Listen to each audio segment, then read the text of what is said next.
you know, presentation, all this stuff, and I gotta start practicing it so I don't go up there and look like a buffoon. So Public speaking in Vegas. Look at you. yeah, I didn't want to say like I'm the big time now, but I think the proof is in the pudding. Thanks. Hot All stuff right. coming through. Mm-hmm. Yeah, is ready.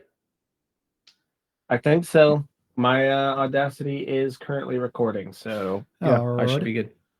Hello again, everyone. Welcome to the episode of Game Pass Grab Bag, your weekly podcast reviewing games of the Game Pass collection, bringing 3D perspective of varying skill range.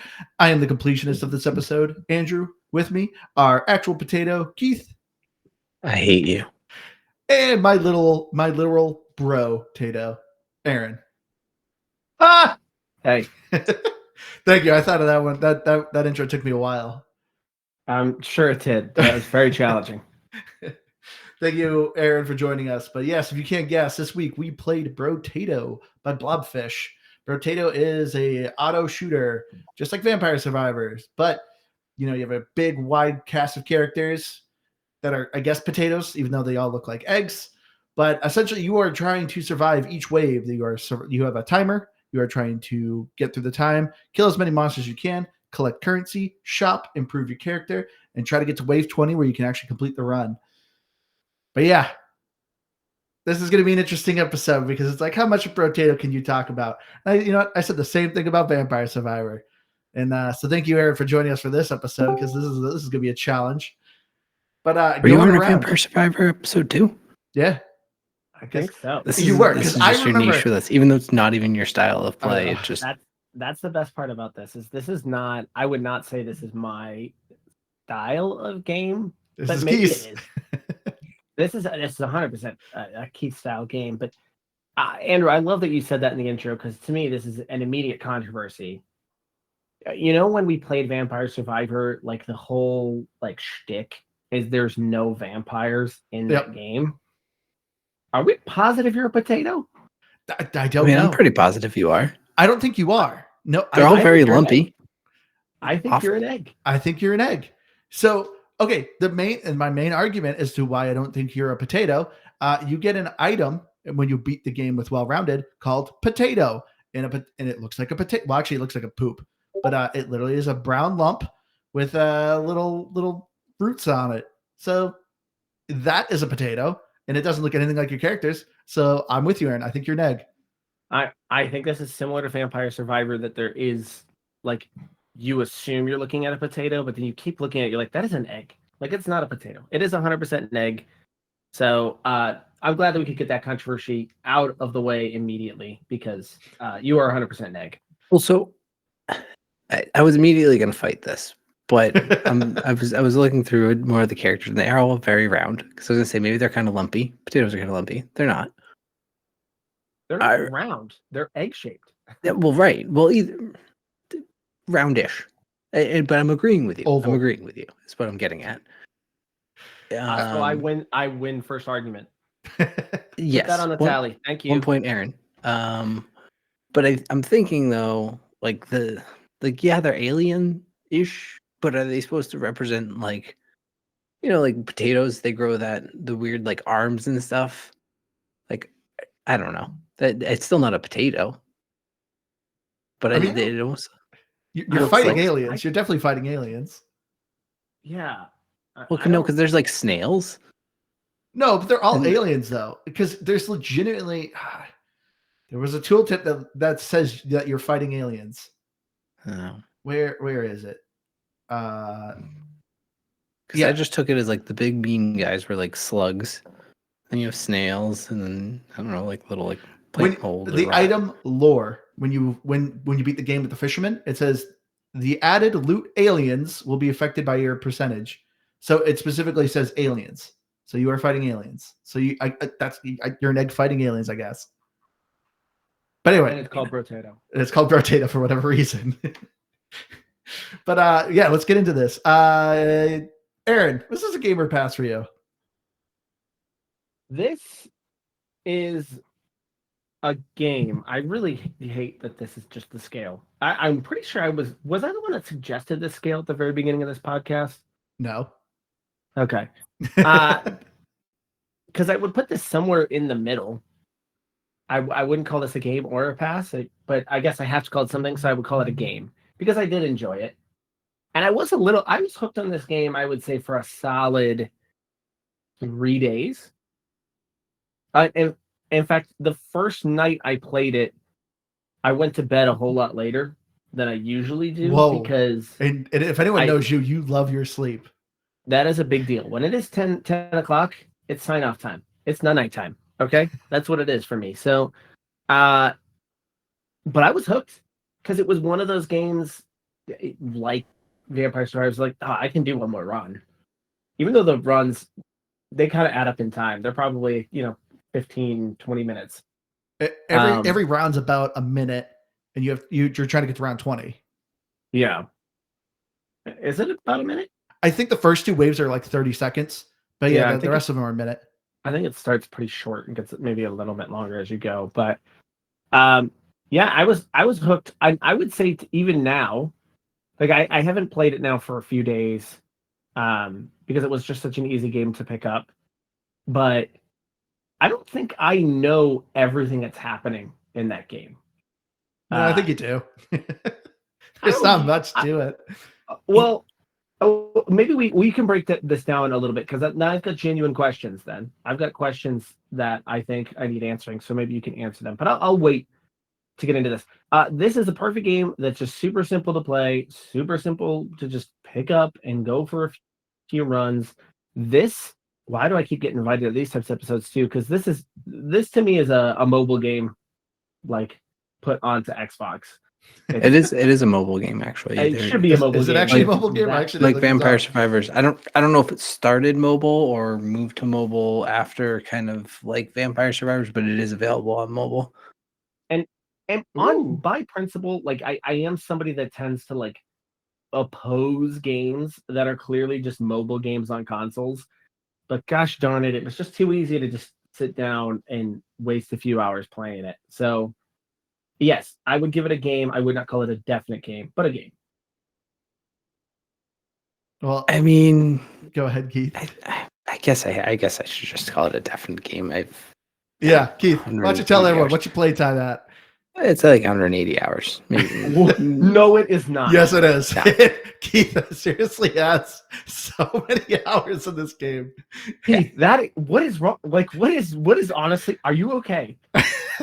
I mean, it's in some ways no.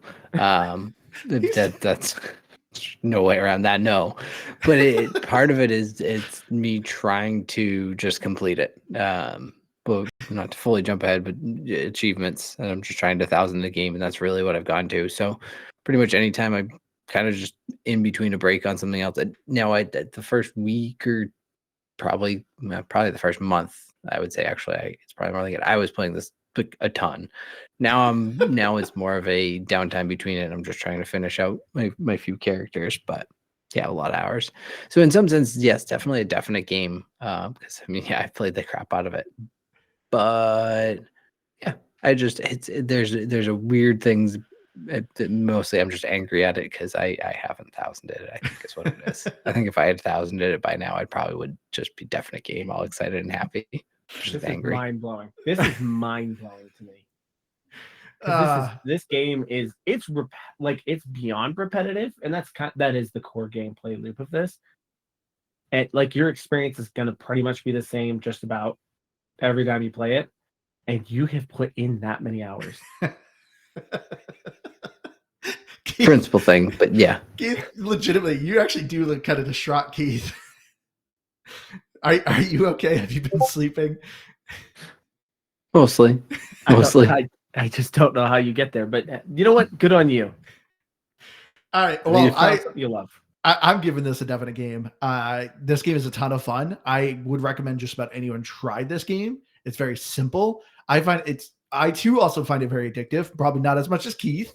I'd bet if you still hadn't completed it, you'd be playing it still the amount of hours I would. Maybe. Well, it's because I would want to complete it. But same here. That's my point. But like I've completed this and I've still put in hundreds more, tons more hours. My point is that yes, I'm not as good to complete it. But you're also at a different level of addiction because you've even told me where you're like, man, even if I 1,000 this game, I would actually go back and maybe beat like level 3 with everyone just so everyone has a matching color. Like you would actually go back. Purely on that level, it would be purely a go back and like I just want to kill 20 minutes, and it's always fun to pick up. That's where the definite game to me is that no matter the repetitive nature of it, every run is different enough, and that I'm just like, all right, it feels like I'm doing something different every time. So yeah, you're probably not wrong. I probably would still be playing it. I find this game very fun. It's super simple and easy. I actually would go as far to say I think I enjoyed this game more than Vampire Survivors. I really liked Vampire Survivors, but I actually think Brotato is better. It's like Vampire Survivors got to a point where it like a lot of stuff goes on the screen and it just kind of gets lost. And the characters don't change. I didn't feel like they changed that much to mix up the gameplay formula. In this, they do. I really like the different characters in this game. It was just, to me, I'm like, ooh, I really want to try this guy. And once you got a character that really sucked to play as, I freaking hated Well-Rounded. It took me forever to beat with that guy. But it's just so fun when you get a character you absolutely love. But yeah, this is a definite game. But let's talk about the story. Anyways, that was fun. The gameplay was great. We don't even know if they're potatoes. So, I mean, that's already, or I guess we confirmed there's aliens in there, but we don't even know if there's potatoes in this story. So, yeah. There's a potato item, like I said, but I'm fairly certain if you look at the Brotato website that they would classify them as Brotatoes. I bet you they won't. The description I see here, no. Brotato is a top-down arena shooter roguelite where you play a potato wielding up, I guess, a potato wielding up to 6 weapons at a time. That's an assumption. They're putting that in as an assumption that is not from the developers. I think you're right. I think that is an assumption because this is from Time to Beat. I'm sorry. Why are we going back on this argument? I already won a point. That's on the Steam community. I already got a point. Which is created by them, is it not? I already got a point. Let's see. Google, are you a potato in Brotato? See, I was trying that and I couldn't get a solid answer. Google won't know. The AI doesn't know. I'm going to true. Blobfish's website is what I'm doing. My new game, Brotato. Yeah, Steam lists that you're a potato. You play a potato wielding up to 6 weapons. But see, that's a generalization because not all of them wield 6 weapons. This is literally some of them wield more than 6 weapons. Dev website. This is from the creators. It's not a generalization. Okay. Do they have a Twitter? They do. Because I feel like we should reach out to them. I mean, don't get me wrong. I agree. I'm still on your side, Eric, because like I said, there's an item that's a potato, and it legitimately looks like a potato. But anyway, yeah, the story is you're just a potato shooting aliens. You know, I kind of like the idea of the remainder of this podcast episode just being arguing about whether they're a potato or egg. I think it'd be a good use of the time. 45 minutes. Aaron, just because your podcast is gone doesn't mean you have to try to get rid of ours. No, I think this is content people want. If anything, I think I'm helping because then they're curious. They will download the game, agree it's an egg, not a potato, and then I win more. I get more points. See, like I said, Aaron, I'm on your team. I agree. I think they're eggs because even one of the characters, Gollum, has like cracks in him, looking like a cracked egg. But anyway, it just looks like a rock, but that's fine. I mean, rocks generally don't have cracks in them. But anyway, yeah. Keith, show me one rock with a crack in it. I dare you. But not so much about rocks. Name everyone. Once it has a crack in it, it's 2 rocks. That's what happens. You split the rock, it becomes 2 rocks. It's Aaron is officially uninvited from future episodes. Could be a potato wrinkle. There you go. Javier in Discord here agrees with us. But so the gameplay. We were just going to skip over the story there. So gameplay, as I said, you're picking one of, how many characters are there? There's like 30 something. There's a lot. This is why 44. 100% game is crazy because there's a lot. There's 44 characters. Each one has their own kind of perks and also some negative aspects to them. So, Like case in point, one of my favorite characters, the Masochist. As he keeps taking damage, he also gets more strength. So you want to kind of build him where he can survive by taking damage. But as he's taking damage, he's getting stronger and stronger. You have someone like the farmer who, as he keeps collecting crops, he gets more powerful. And so you kind of want to do a build where you're getting crops. But the whole gameplay of it, as like I said, the shtick is, you're trying to survive these waves. There's 20 waves. It first starts off for, I'm pretty sure, like 30 seconds, 45. Then eventually each wave's about a minute. And you're just trying to survive. Enemies are appearing on the screen. And it's an auto shooter. So the game will just kind of shoot the enemies as you have weapons. But you actually can turn that off. You can actually aim yourself if you want. So there is a little more gameplay in this than there is Vampire Survivors. But as you're collecting currencies, materials, that's what they're called. But yeah, you go to a shop between each wave, try to buy some weapons, upgrades, perks, and try to keep surviving. A fun fact about the manual aim, and I was a big fan of it, is you can turn on the manual aim, but it still continues to auto aim. The only time it does manual is if you choose to utilize the right stick at all. Oh. So it could actually be pretty helpful if you were in a chase situation, is what I found. You have like this huge mob behind you and you have a good amount of knockback. You just aim behind you and run forward at all times. But then you just as someone who's actually completed this game, I never turned it on, so it's not necessary. I didn't say it was necessary. If you want to take a pro tip from someone who's put like 12 days in it and still hasn't beaten it. Yeah. That's crazy. I still can't get over your gameplay time, Keith. But yeah. So I gotta ask you guys, what's your guys' favorite characters? I mean, it's been a while since I fired it up, but the one I remember, probably because it took me the longest to complete, was the Brawler. Took me quite a while. And you kind of have to get a little bit lucky on some of these rounds. Now, because the comparison is obviously there, Vampire Survivor kind of, I don't think it created a genre of a game, but it probably popularized a genre of a game. And it was a massive hit, and it was a massive hit on Game Pass. And we all agree this game is better than Vampire Survivor. And when you think about it, why it's better, this is, I think, the core reason why. We all have a favorite character of the 40 roster. And in Vampire Survivor, you had ones that you liked, but there were a lot that were very similar. Yeah. I could play multiple characters and I would barely notice the difference. This game, everybody's like all 40 characters are vastly different. Yeah. Like they did a very good job of making each one of them feel completely different. Like their pluses and minuses are pretty, like some of them are drastic. Oh yeah. Yeah, I think there's probably, like if I'm looking through the list, I would think of maybe like 5 that are quote unquote similar, but even still so different in their aspects.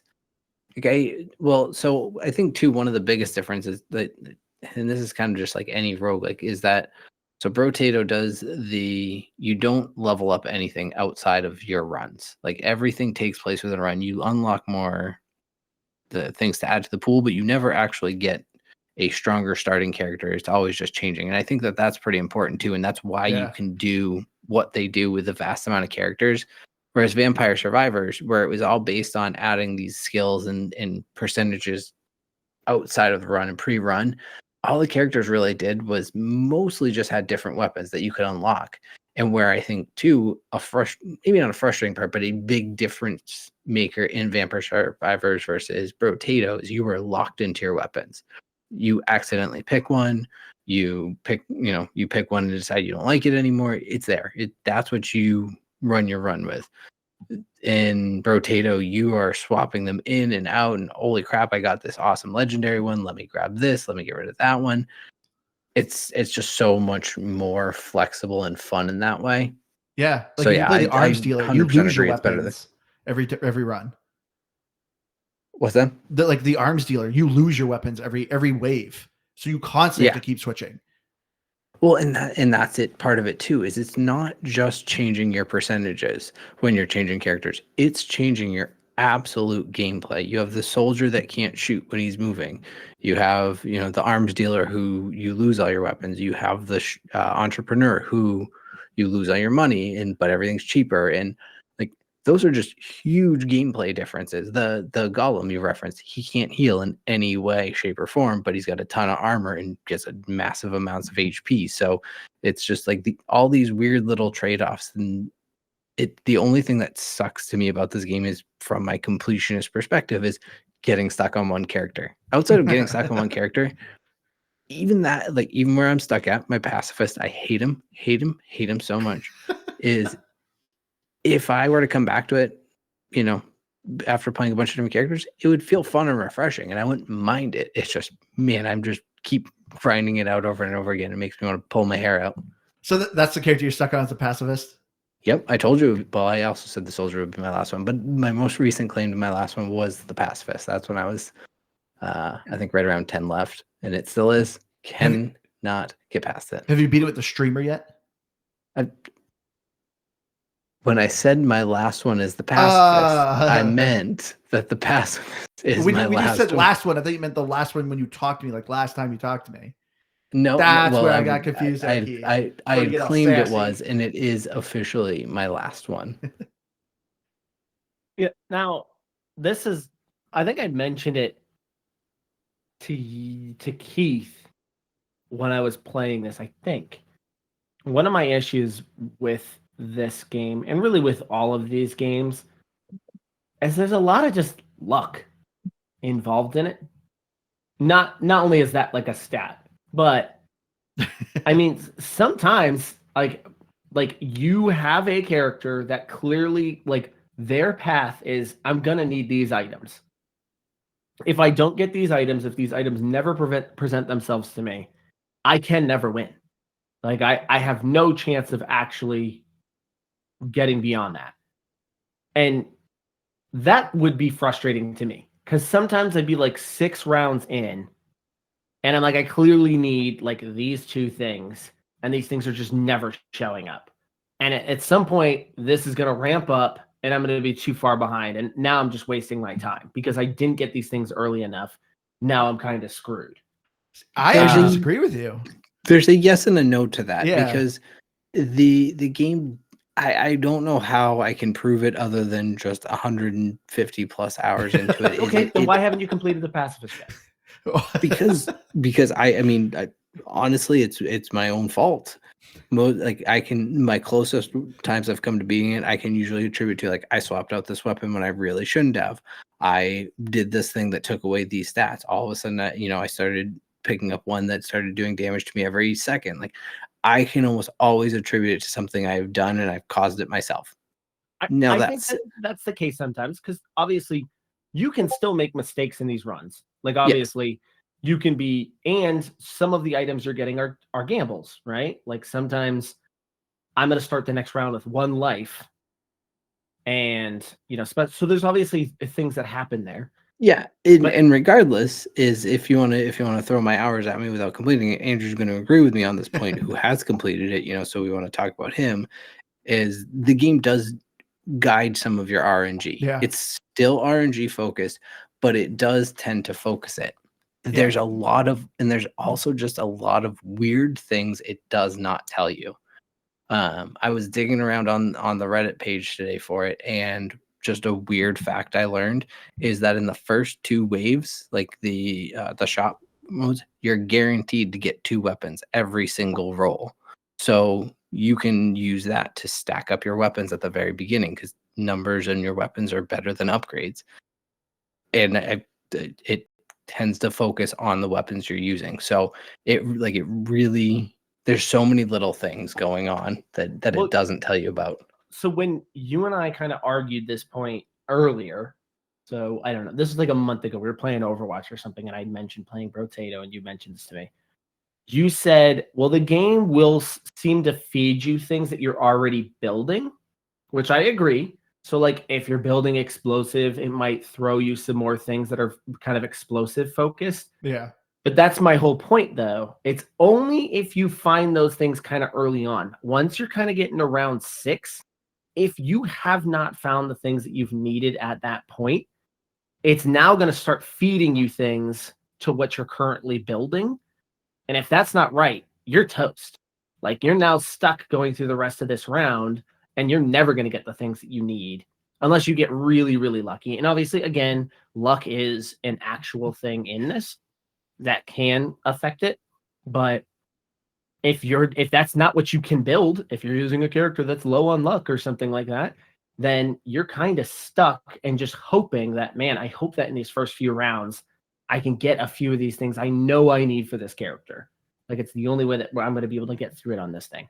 That to me is an element of the game that I find frustrating. So as Aaron's saying, there's actually a bunch of stats in this game. Like, you do have some primary stats, there's luck, harvest, damage, armor, dodge. There's a bunch of secondary stuff like explosion sides, experience gain, how far you can pick things up. There's a whole bunch of stats you're getting. So when we're talking about these items that you're grabbing, they always have usually a pro and a con. So it'll be like, oh yeah, this will give you 5 armor, but you lose like 5% dodge, or vice versa. This gives you extra dodge, but you'll have less armor. And, some of the stats, if you go negative, will actually obviously have a negative impact. If you have negative armor, you take additional damage. So there are these different stats that you're kind of playing. But I am with Keith that if you're playing the character who is all based around luck, if you're collecting luck items, the game tends to throw you more luck items. But and that's the thing too. Like, I do feel like there is a handful of times I played this game and I was like, this run's done. Like, I'm not getting anything. Like you said, Aaron, by like wave 6, I was kind of like, yeah, this is going to be a loss. But I felt like most of the time I could do just fine by just having skill and dodging. So that's the other thing too. When you're collecting these materials during your run, it's also experience points and you character levels up. When you character levels up, it gives you a choice of 4 different stats. Do you want to increase permanently your dodge, increase your range damage, melee damage, armor, health, and elemental damage, and I think something else. But yeah, you pick these stats, and obviously if you have higher luck, there's a higher chance you'll get a like rarity stat. So gray is generic, then it's blue, purple, then red. Yeah. Mm-hmm. For like the rarity. And so, if you have good luck, you could have higher like legendary stats and items. But no, yeah, Aaron, I feel like the game, to me, I generally don't like roguelikes that I feel like I'm just a slave to the RNG. And I didn't actually feel like this was the case. I did feel like this game actually required a good amount of skill of dodging and knowing how to build your character. So the character Keith stuck on, the pacifist, I did it first try. I did the pacifist. No, I think it took me 2 tries, but it did not take me long. I pulled up Keith's actual legitimate playtime, which is 7 days and 15 hours. Well, but here's the thing though, right? Keith, yeah. Do you think Andrew genuinely understands the pacifist better than you, and that's why he did it in 2 runs? Or do you think he maybe got a little bit lucky and got the right items in the right place to do it? No, on both counts. What I think Andrew is better at than I am is the dodging and diving, and the pacifist is a perfect example of it. The pacifist starts with negative 100% damage. So there are characters in this game where you can steamroll growing your damage percentage, but it takes, like, even with characters that are built for it, it actually takes quite a few rounds. Like you're talking like 10, 12 rounds before you really start to get it moving. That 100% is hard to come back from. So what you're talking about is really you have to rely on moving away from characters. And this is something that it's not a Brotato thing. It is a all gaming thing. I have the worst Twitch reactions. So what happens is, this is factually true, by the way. I can confirm over many years of knowing Keith. It is. So it is times where there's 6 bullets coming at me, and I'm like, oh crap. If I keep moving, I think I can make it. No, last second, I think I'm going to switch the other way. And I just run into the one I was trying to avoid in the first place. I don't even run into another one. I run into the one I probably could have avoided had I done nothing other than just continue moving on the path that I was doing. But I get frantic, I frazzle, and I make stupid mistakes. And the pacifist is, I don't want to say unforgiving, because I really do think he's pretty easy if you build it right, or even just do it right. but it pains me to say, but it's a pure example of where Andrew's skill is very much different than mine. Keith, do you know everyone's experienced this when you're walking on like the sidewalk and someone's walking directly at you, and you go right, they go right, you go left, you go left. How often does that happen to you? Do you just like bump into everyone on the street? No, not that bad. I Okay. mean, it happens probably more frequently because I have a tendency to want to like give people the right of way, but I'm also pretty good about it because I am the primary grocery shopper in my house. So I have a pretty good sense of walking at people in aisles and things like that in confined spaces. So real life, I'm actually pretty good at it. Just video games, not so much. Not so much. Can I add something? Again, I want to go back to that overall theme of why this game is actually better than Vampire Survivor. This is one of those things. The primary stat focus. Yeah. Like when you're playing Vampire Survivor, those are kind of vague numbers that kind of sit off in the background. It is very front and center. At the end of each round, you see your primary stats and you're looking at, what do I want to build? How do I want to build it? This is another reason why I think this game is better than Vampire Survivor and why it becomes more addicting, because you have such a real-time look as you're building that just makes it kind of fun to deal with. Oh, 100%.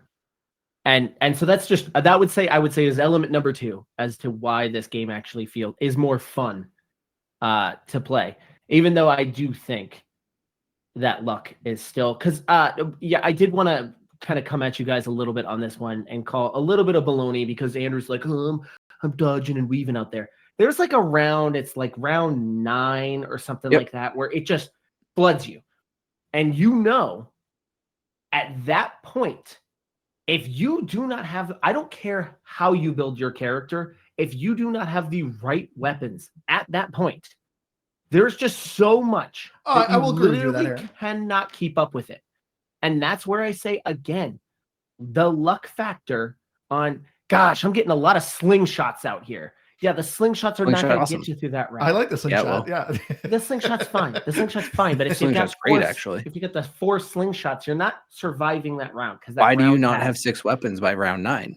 No, that's what I'm saying. Point. You can. That's not random. That's an easy thing to do. That's what I was literally telling you, is that the first 2 rounds, you can make sure that you have 6 weapons by the first 2 rounds. But easily. If those are all level 1 weapons or even level 2 weapons, you're still going to struggle through that round. 3 damage is better than 0 damage.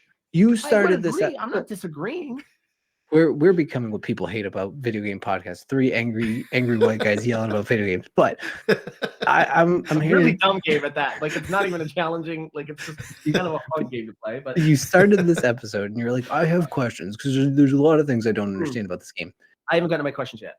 Well, so clearly one of the things that you don't understand is the numbers over levels game. Is the fact that 1 blue weapon, heck, even 1 red, unless it is a legendary weapon of some sort, 1 red weapon is not half as good as 4 level 1 weapons because of the way the numbers roll in this. And especially like if you have just 1 weapon, you're very most likely, unless you're using the one-hand character, you have your late game or early game. Like I just don't know.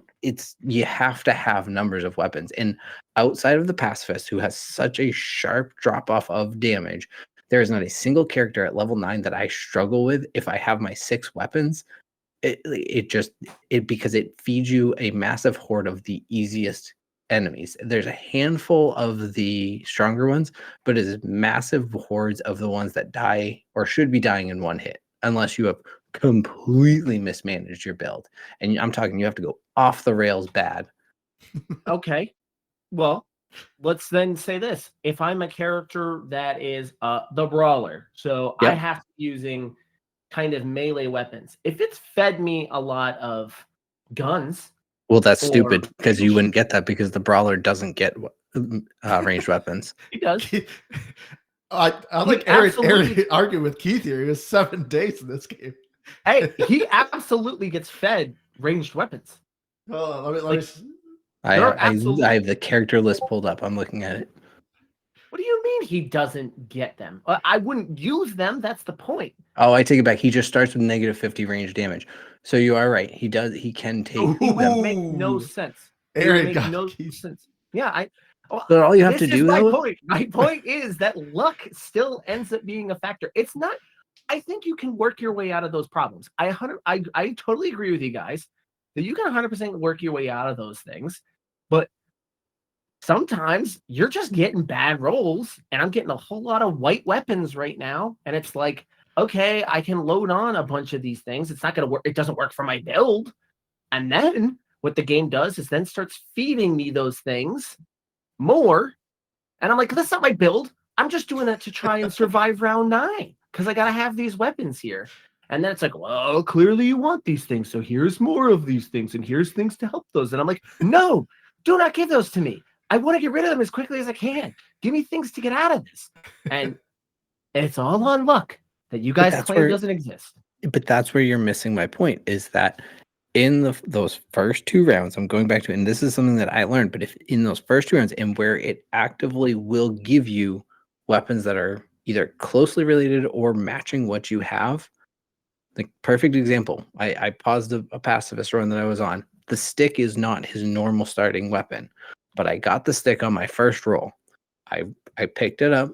I rolled again. It gave me another stick. I grabbed it. I rolled again. I grabbed another stick because I kept getting 2 weapons, and it kept giving me ones that matched what I was building. So I was very quickly able to. So your brawler example, it starts you pick one weapon, which is all fist weapons, and it starts you with a bonus fist. So you start with immediately 2 weapons that are fist related. You grab 2 more at the first wave, and you're almost guaranteed you're going to be in all set range. You're not going to get fed a bunch of them. You might not get all the melee damage you want, but you're going to be fine on weapons. I love how clinical Keith is with this right now. Let me break down the numbers for you. Yeah, I have gone through the Reddit channels of Brotato. I have. Which is crazy. I didn't know. I mean, obviously, there should be a Reddit for this, but that's wild. That like today is the first day I pulled it up for the record, okay, but yes, right. He's probably a moderator. Yeah, they should. As the only man that has played 7 days of Brotato. Well, so I'm gonna make fun of myself at the same time that I say this. There was a post. Someone had Danger 5 for every single character, which is the highest difficulty for what? Listeners. Danger 5 is the highest difficulty for the highest listeners. Now, were their hours the same as mine? Yes. Oh. Man, that's such a kick in the teeth, man. You see that? You're like, I do genuinely think if I had gone just playing Danger 5, there's probably plenty of characters I could have done it on Danger 5 with, but I stuck with a good medium Danger 2 as an in-between. I think I've done Danger 5 on like 3 characters. Obviously, I did it for one to get the achievement, but then I was just like, this character's really easy. I'm going to try Danger 5. And yes, I did a couple of them. Yeah, the other night you were doing that. You weren't even completed it. You would beat the fisherman. You're like, I'm just going to do Danger level 5 for the fisherman for no good reason. And here you are screaming about the pacifist. How do I beat this? And I'm just screwing around. I think I was still yelling about another character at that point. Oh, I think so. Oh, man. See, I think it's so funny because the character I hated, as I said, was well-rounded. He's so boring. He literally is just like, oh, yeah, gets like a little extra damage for range, a little extra damage for this. Like, he's just little stats, but he's just not interesting. And I hated that character so much. It took me so many tries with him. But yeah, the passive, like I said, I did no issues. The other one I hated that took me a while was the streamer. But I recommend doing the streamer because he gets such a good item when you beat the game. That's why I was asking you, Keith, because his item, the more enemies that are on screen, the more your attack speed increases. So his item is perfect for the pacifist because the pacifist is all about having enemies on the screen. Now, well, so that's where the RNG comes into play the most, is those items, the legendary items that you're getting. I think if I read somewhere, it's like level 9 is the earliest you can start to get legendaries. Maybe it might just be weapon levels, but all that said is that if you don't get some of those things, those are the real game makers. It gets the little white items and blue items along the way are going to be helpful, but the game makers and breakers are the red items. It's not even always the weapons. I've had runs where I've completed it with 2 or 3 blue weapons, and I'm fine. But as long as you have the stats to back it up, just about anything can be an absolute just steamroll. Yeah. Man. All right. I will. All right. What do you think is like the best runs that I ever have are anything that I can load up on turrets on, which again is like random if I'm gonna get them or not, especially that healing turret. If I can get a healing turret, it's game over. I love the turrets. I can win if I get the healing turret. And that's again where I kind of say like, well, it's luck if I'm gonna get these things, because I just gotta hope that I roll these turrets and I hope that I can get a bunch of them, or the one where you kill the trees and you get the turrets. Yeah, the Pocket Factory, that's such a good item. That one is the absolute best. That's when I get that, it's like, all right, cool. That one I will grab. That does not matter what character I'm playing as. Yeah. Oh yeah. Like because there's no real negative to it. It's only a positive. Yep. But for me, where I do best, because again, the dodging and weaving is my weakness in this game. I tend to do best when I have characters that don't get surrounded. So range tends to be my best friend. I like to do, like, I had one run. I know, Andrew, you don't do endless. I do a little bit, and I think I got to wave 40. And I think it was actually with the entrepreneur, because I finally just got enough weapons of everything I needed. I had, I think, 2 nuclear launchers at level 4. And it was just, I didn't see enemies. It was just explosions dead, and it was awesome. It was a ton of fun, quite frankly. One of the stupidest items that I always buy, and it's bit me in the butt so many times, is the spooky ghost or the silly ghost. Yeah. Weird ghost, yeah. Yeah, next run you start at 1 HP, and all the item gives you is 3 max HP. But so many times I'll start the next run because I'm like, I'm wave 4. I was like, I'll probably be good. And instantly spawn. I'm like, all right, I have 1 health, and then boom, I get shot, and it's just like, oh, there goes, there, I end my run. No, I think you told me the other night you hadn't died by it, but have you died by it, Aaron? Because I have quite a few. I only did like 2 or 3 times. Whole bunch of times. Is you get that weird ghost, but you have an item that also does 1 damage per second, like, so you just start harvest. The wave and immediately die. I've done that once. I've done that once and realized what I did, because sometimes it's like a second nature. You just kind of click on the things you like, and sometimes you're clicking on 2 that, like, oh, that's actually a bad combo. That was gonna hurt.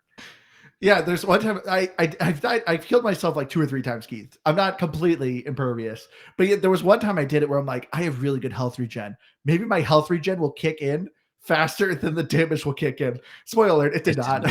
It does not. As soon as you start that run, you take a 1 damage and instantly die. So yeah, be careful with that ghost. Yeah, I think though probably my most fun run though was the golem, because he does the explosive. Is it the golem who does the explosive damage? That's the bull. The bull. Anytime he gets hit, he explodes. Yeah, he was probably one of the most funs I did, because you have no weapons and it's just all running into things. Yeah, he's a lot of fun. I haven't tried that one. That sounds fun. And it's just one of those things that I think that it's such a cool switch up of the gameplay, because the whole aspect of this game is the weapon play. It's about the 50 or 40 plus weapons. I don't know how many there are. There's tons and tons of weapons. How you can combo them, play them, because one of the things we didn't even talk about, which is just it's just another very silent attribute in the game, is stacking your weapon types. So every weapon is broken down into different types: gun, elemental, primitive, and heavy, some blade, of them have medical. two of them. And as you get them, they add all these bonus stats to you. So like that just it's not a huge factor, but it is a factor because it's part of how you're building what weapons you want for your character. And I lost my train of thought myself on that, and then I forgot where I started on it. Yeah, one of my pro tips that I learned, it took me some time. Whenever I started, like I said, every time you level up, you get to pick a primary stat. I almost always, for the starting off, I was like, ooh, dodge is king. Honestly, no, damage is king. Like if you were doing melee or range, pick range or melee damage. If you cannot kill things, it doesn't matter how much dodge you have, you are going to lose. You need to be able to kill things. So that's also why I kind of argue with like the RNG with you, Aaron. It's like, if I know I'm building range or melee or anything, if you could just keep getting damage, armor and dodge are irrelevant. You just need to be able to kill things. Yeah. That's where the RNG kills me the most, is those rolls. Is I think that at the beginning it fights you on those, on really giving you the rolls that you want for some of those early stat bonuses.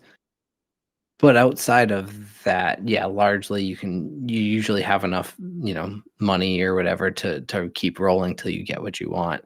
Since Keith kind of agreed with me, do I get 2 points? No. All right. So Aaron, I like your hustle though. I'm looking to win the podcast. What was your other questions you had about this game, Aaron? If I get into these questions, it's going to get way too into the weeds, because this is just going to be me asking questions about a video game. But does that kind of defeat the purpose of this episode? Or did we already get too far into the weeds anyway? So let's just keep it rolling. Well, I mean, I think we can cover music and sound. It exists, but honestly, the music sucks after 100+ hours. I turned it off. The music was never offensive. I didn't find it. It wasn't offensive, but it's really just it's a lot, and you can do without it. And you can listen to a podcast, or music is a better option. The sound effects are fine. They're not offensive at all, but they don't really add anything of value to the gameplay. The graphics are really fine. Yeah, it's a top-down shooter, but the designs are really fun. So anyways, back to gameplay. Javier says we're past the weeds. We're in potato country. Yeah, we are. But yeah, well, my all right. So fine. I question that I need to learn, that I might just have to go to the Reddit to figure out. One of my issues is the stats. So the stats are obviously a huge part of this game. We've talked about that a lot at this point. What is engineering? What the heck does engineering do? Effectively, it's just damage for your turrets or explosives, or landmines, or not explosives, but like your mines. So that's what I figured. If you ever go to an item, so let's case in point, like if you go to the turrets, like if you go buy the turret, in parentheses it'll say 50% of your wrench, which the wrench is the engineering stat point. So like things will specifically say, like it tells you the scaling of it. So like the flamethrower only says it does 1% of your elemental damage. So it shows you the scaling that the weapon will do depending on that particular stat. So, which is very important to see, because I told Keith this, it took him for a long time to figure out the shuriken is a ranged weapon, but it's actually classified as melee. It scales off of your melee damage, not your range damage. So that's why it's very important to put your cursor over an item and see what scales with it. Gotcha. Okay. Yeah. So if you're doing the brawler who does melee, you can get the shuriken. Yeah, and you start to get some of them that are actually like dependent. They'll actually get more damage on your range, on your speed, all kinds of different factors. So yeah, the tooltips are largely very important. Yeah, like the jousting lance. It scales off of both your melee damage and your speed. And so the more speed you have, yep, the more damage it's going to do. Yep, and that's also why it's important to level up your weapons. As I agree with Keith, it's not as important having a level 1 weapon. Like having 2 level 1 weapons is better than having 1 level 2 weapon. But every time a weapon levels up, the scaling improves. So case in point, the knife, it only does 80%. A level 1 only does 80% of your melee damage. Oh wait, no, the knife actually doesn't level scaling up at all. But the plank does. It starts at 50%, then 55% of your melee, then 60% of your melee, then 65% of your melee. So that's why leveling up a weapon can be really helpful as well. Okay. And into that, kind of piggybacking on that, is where you don't underestimate, like, oh, it's the slingshot, oh, it's the stick. Because the stick, for every other stick you have, it gets, like, they each individually get a stacking bonus. So if you have 6 sticks at level 1, they all get +4 for every stick you have. So they get 24 bonus base damage each. Yeah. Or what's 6 times 5? or 4 times 5, 20. They get 20 each.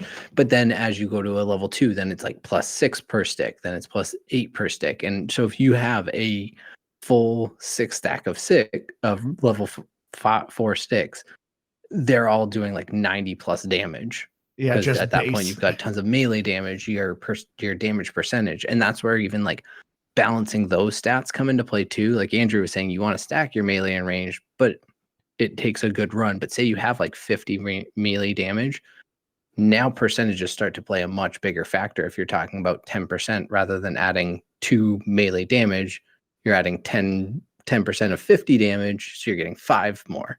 Like You're it's saying that it's a numbers game. He's so clinical. So it might make sense to not combine some of your weapons. Yeah. Sometimes, at least early on. I always do. And even and actually probably more so later on. Like if you're like, oh, I have 4 blue weapons, I'm going to combine them and get a level 4 weapon.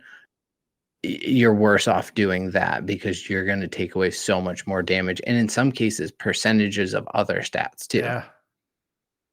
Like, and this is where like I know you guys are laughing at me a little bit because I'm getting a little bit nerdy, but this is one of the things I think is so cool about Brotato is there's like it's a numbers game, and there's so many little factors of like trying to balance these things. I just get really into it. I'm waiting for Keith to share an Excel sheet with us. I okay, guys, I broke it down. Put one together, but someone probably could. There's probably a scale of like here's where you need to start doing this versus that, and I'm sure somebody has. What's funny to me is just that like you guys have played like genuinely like masterpiece games for this podcast before, and yet in Keith's eyes, like this is the masterpiece. Like the masterpiece is Brotato all along. It's not Mass Effect. It's Brotato. Oh, Keith does not like Mass Effect. I know. Like it's so crazy. Just that's kind of the funny thing about this is that this game hits him in a way that like normal games hit most people. It just triggers the endorphins in my brain. Yeah, it does something for you. I can just imagine like Keith being like an E3 and a game like this gets revealed and it's dead sight. You just hear Keith being like, "Yeah, Brotato 2." Yeah. I'm hoping for some new content here, because that's one thing Vampire Survivors has done vastly better than Brotato has is the content additions. Now the content is a lot of the same as this, or of what it was. Give me a whole wave of 10 new Brotato characters, 20 new weapons. Oh, $20 DLC. Keith's like, yes. $10. And you would actually have a limit. I'm in for another 70 hours at least. Listen, we got to find these guys' Twitter or X. It's literally not very hard. I think it's going to be really difficult. So we really got to Google this one and really get into it. I'm sure it's on the Reddit or something.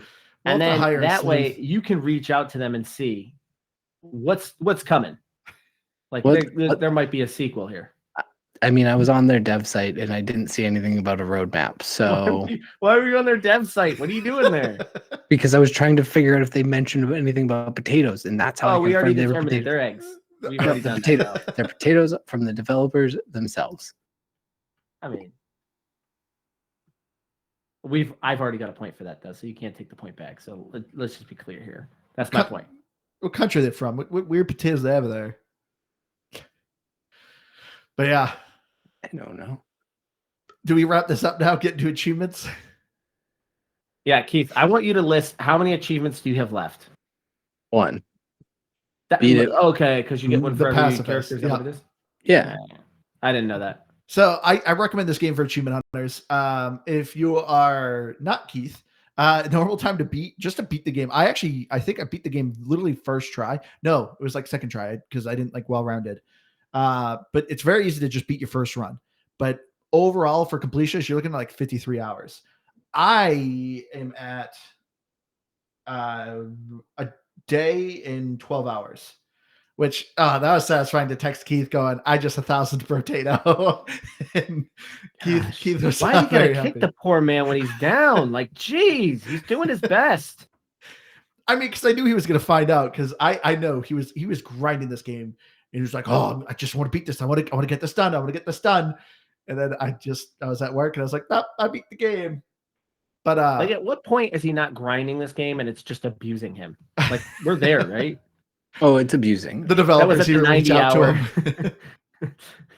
At the 90-hour mark, you're just punishing yourself. Because that's what's funny about this game too. Like a lot of games, Keith will say he has a lot of playtime because the quick resume, the game is still kind of in the background. There is no quick resume with Brotato. The game shuts down when you turn. He legitimately earned every single hour. Legitimately earned. I would venture to bet there's 10 to 15 hours where I've probably left it on pause and walked away. But that doesn't accept the 180 hours. But this game is a fantastic cloud game. My only gripe, I don't know how this game still does not have touch controls. You need to have a controller to play this game on xCloud, and it makes no sense. You literally just need a joystick and a button. That's it. That's the only buttons you are pressing in this game. And so it boggles my mind that this game doesn't touch controls. But unlike other run-based games, this game saves mid-run, which is so good. So if you are... Does it? Yeah. I didn't test it, but... I did, and it's so good. Yeah, so if you complete a wave, you can turn the game off, and it starts right where you're at. So good. It irritates me when roguelikes don't do that. But yeah. I never tested it. I'm sure Keith has tested that. He has. Saved him many a times. But yeah, highly recommend this game for xCloud. Yeah, I guess let's get to our final thoughts here. Who wants to go first? Do we even have to say final thoughts? Keith loves it. Game of the year. I mean, I think Vampire Survivors was my game of the year when that came out. If not, it was very much on the runner-up list for it. If I didn't actually crown it that, then I was very close. Yeah, I don't know. Brotato does the things I want it to do, and it's quick to pick up. Every time it's at least different enough that it feels like I'm doing something even a little different, even though it's always the same. I hate my life a little bit with it now, but hot dang, I don't know, it's a lot of fun. And like one of my wife's running jokes about any video game I play is she's like, how many buttons are there? And if there's more than one, she's out. And so while I haven't actually put a controller in her hands and had her play this, I genuinely think she would. So if we're talking about accessibility, there's very few games that are about as accessible as this one is. Isn't that your rule with video games? How many buttons? Well, I mean, yeah, I guess you could say that. There was many hours I put into like Clicker Heroes, and that involved a lot of active playing.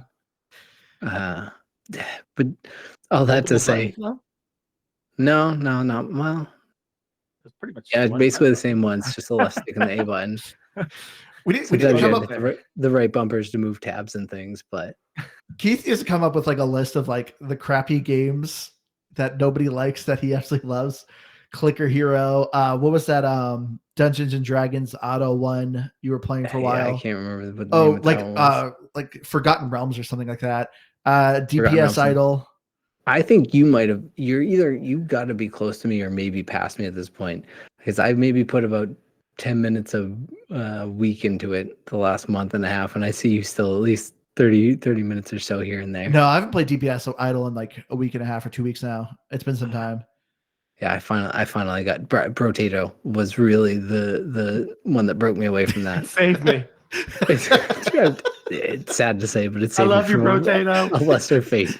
You got me off DPS Idol. I'm giving it a score though.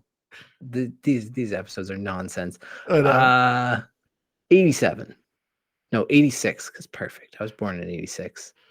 Perfect number. I mean, I'm not going to go into too much of an overview at the end. You obviously heard this episode. There's not much to this game, but it is so basic and fun. Like I said, I would say better than Vampire Survivors. Each character just plays so drastically different that it was just, I loved unlocking new people. Great for achievement hunters. I'm giving it an 80. Oh yeah, we didn't really talk about that. I did. Did I? Okay. Well, you mocked me, but you did. It's largely pretty easy. Okay, so you went 80, Keith went 86. I think this game is good. It's a fun game. I gave it a game. I wouldn't give it a definite game since you guys both gave it a definite game and gave it that high of a score. I got to go lower than that. So I'm going to go 77. Well, you're the closest to Metacritic. For Metascore, it has a 76. Darn right. I am the Metacritic. 8.2. Yeah, but it's funny. It has like no negative reviews. Literally for users, it has 1 negative review. For critics, it has 0 negative reviews. So that's the thing. Nobody hates this game. Yeah, but like again, you got to be thinking of these. Like I just mentioned about Keith, you got to be thinking about scales, right? Like there are genuine games that developers spent like 9 years developing, and they got like 90s. You can't give this game a 90, even if you don't have any negatives to give it. You can't do that. And like no matter how good or how much you like this game is not. Which is yeah, changing video games. It's no Baldur's Gate. Well, maybe for Keith, it might, but for most people, that is true. This is no Baldur's Gate. They did a baby version of Brotato called Lost Potato. I was to say Baby Brotato. No, it's the same. It's the same design, top-down roguelike. Ooh, Keith just opened up. Yeah, Keith just like it's on Steam. Still my heart. And it's only $1.49 because they also have a third game called Space Gladiators Escaping Tartarus. It's like so now I this is literally see Keith salivating right now. Christmas came early. This is Brotato, but as a 2D platformer. Okay, maybe we'll do that for a Patreon episode, Keith. We'll look into that. Oh boy! All right. But let's wrap it up here. Thank you all so much for joining us. Thank you to our Patreon members, Javier, Kelly, and thank you so much to Thomas, Germany, for the wonderful donation. If you would like to reach out to us, check out all our other links. Join us on our Discord. Go to our link tree or GamePassGrabBag.com, which will bring you to our link tree. You can see all our stuff. But yes, Aaron, where can people find you? Thank you again for joining us. I don't know. You can find me on X, Twitter X, whatever it's called. But that's about it because I don't really have a podcast anymore, so I'm podcastless. If anybody's looking to adopt a former podcaster, looking for a home, Aaron, what do you like to talk about? What do you want to talk to people about? I mean, we had been doing a movie style podcast called Screen Test. And we had done that, 9 years before it just ended in the dark. You know, you just ruined Keystream. Keystream is always just to be on another person's podcast, and he always wanted to be on your podcast, and now it's gone, and now Keith can never get that. In fairness, it was different, right? It's just different. All I wanted was to talk about Nicolas Cage just one time, and you took that dream from me. Well, I didn't take the dream from you. We did the dream. We did the dream in front of you. So maybe that's 9 years though, because I know you started before us, but at one point we were at 7 years. We started right when the first It film came out. So I don't know why that movie, because we did like 9 episodes about it, because I just think we didn't know what we were doing at that point. But so I don't know. I don't know how many years ago that was. It was a long time ago. It was when I was commuting, because I used to listen to it. I had no idea what you guys were talking about because I didn't watch any of the movies. But I was like, I'll just listen because I appreciated it. So wow, helping up the memories. Now it's dead. Thanks for the memories, Aaron. I appreciated it. You filled the void of a lot of long, boring commutes for me. So glad I can be there for you. Can't take that away. You that's an extra point for you on the podcast. I think you've officially won because I have gotten no points at this point in the podcast. Man, now this is my dream. That was my dream, was to beat this podcast, and I did today. What's your final score now? Like 6? I mean, I lost count at I lost count around 7 because I'm pretty sure that's where I was at. But I only had you at maybe 3, but Andrew and I had never gotten any points. We don't get points on this podcast. We just do it. We do it for the pleasure. I've been Keith, and I'm going to try and beat the pacifist someday. All right, everyone. 180 hours more. All right, everyone. We love you all. We'll see you again next week. Bye. Oh, we love people now? We've always loved our listeners, Aaron. Unlike you, maybe if you loved your listeners more, you'd still be around. You think that was what did it? Yeah, I never heard you tell me you loved me on the podcast. That was a good point. You might be right. There was many times where it's like, does he love me? Which, speaking of, The new season of Royal Crackers. Oh, I haven't My seen it goodness. yet. Oh my gosh, it is just Royal Crackers. That show is so So good. weird, but you got me into that show, Aaron. Well, I was that's watching why it's HBO. I don't have funny. HBO anymore though. Yeah, I just use this website that. Oh, I never watched that. No, I was gonna say I've heard of it, but I never watched it. I forget. You guys export as a WAV?